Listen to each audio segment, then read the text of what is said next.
সাংগঠনিক ব্যাপার সোশ্যাল মিডিয়ায় হয় না, সংগঠনের কমিটি মিটিং হয়। আমাদের পরশুদিন তারপরের দিন রাজ্য কমিটির বৈঠক আছে, সেখানে আলোচনা হবে। যাকে প্রশ্ন করো, এখানে আমাদের নির্বাচন সামনে বিধানসভার, তার জন্য সবাই মিলে ঐক্যবদ্ধভাবে নামার চেষ্টা করা হচ্ছে। বিজেপি তৃণমূল বিরোধী শক্তিগুলোকে এককাট্টা করছি। তার আগে আমরা বামফ্রন্টের সমস্ত শক্তিগুলোকে সমত করেছি। সেই আলোচনাগুলো চূড়ান্ত পর্যায়ে আছে। আজকে আমি যখন এখানে আছি তখন আমাদের পার্টির দুই নেতা আরএসপির সঙ্গে রাজ্য অফিসে বৈঠক করছেন। আসন সমঝোতা আমরা 18 তারিখের মধ্যে বামফ্রন্টের বৈঠক, তার মধ্যে বামফ্রন্টের মধ্যে আসন সমঝোতা কমপ্লিট করব। তার সঙ্গে সঙ্গে বামফ্রন্টের বাইরে বামপন্থী যে দল এবং গোষ্ঠী আছে, ব্যক্তি আছে, তাদের সঙ্গে আলোচনা চলছে এবং বামফ্রন্ট হয়ে গেলেই তার একদিন দুদিনের মধ্যে সেগুলো হয়ে যাবে, কথার্থ হয়ে আসছে। যেমন সিপিআইএমএল লিবারেশন, আরও কয়েকটা সিপিআইএমএলের গোষ্ঠী আছে, দল আছে, ব্যক্তি আছে বামপন্থী। তাছাড়া গতবারে আমরা আইএসএফের সঙ্গে ছিলাম, আইএসএফের সঙ্গে আলোচনা হয়েছে 2-3 রাউন্ড। আপনারা ইতিমধ্যে মিডিয়া দেখেছেন, রিপোর্ট করেছেন, সেখানে অনেক আলোচনা হয়ে গেছে।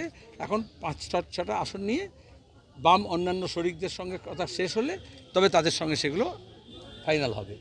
হুমায়ুন কবির বলছে যে 25 তারিখের মধ্যে যদি জোট করতে হয় তাহলে 25 তারিখের মধ্যে বামফ্রন্টকে জানাতে হবে। আমি ব্যাপারে কিছু জানি না, আমি ওগুলো জানি না। আর তোমার জানা উচিত, আমি এতক্ষণ যা বললাম দলগুলোর কথা বললাম, তুমি একটা ব্যক্তির কথা বললে। বামফ্রন্ট, সিপিআইএম বিভিন্ন দলগুলোর মধ্যে সমঝোতা করছে, ব্যক্তিগুলোর সঙ্গে নয়। তারা দল আছে তো, তারা দলের নাম জানতে হবে তো। যে দলে তুমি নাম জানো না সেই দল সম্পর্কে প্রশ্ন করছো। রানীনগর জলঙ্গির মানুষ আপনাকে চাইছে প্রার্থী হিসেবে বিধানসভায়, কি বলবেন? তা তো আমি রানীনগরে থাকতাম না, জলঙ্গি থাকতাম, তার বহরমপুরে কেন এলাম?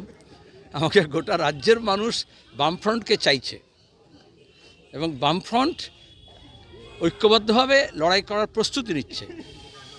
তার মধ্যে বামফ্রন্টের বাইরে যে বামপন্থীরা আছে তাদেরকেও সঙ্গে নিচ্ছি।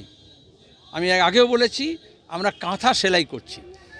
যখন ঠাকুমা, দিদিমা, বিশেষত দিদিমা, ঠাকুমারা, পিসিমা, তারা করে কি, নতুন নবজাতক যখন আসবে কোনো সংসারে তখন তার আগে কাঁথা সেলাই করে, এখান থেকে ওখান থেকে কিছু কাপড় জোগাড় করে নিয়ে।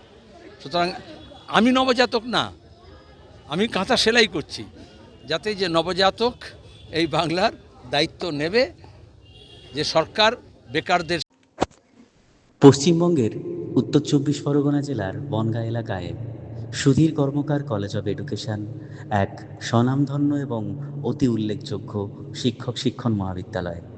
বর্তমান এই শিক্ষক মহাবিদ্যালয়ে নতুন শিক্ষাবর্ষে বিএড অ্যাডমিশান চলছে।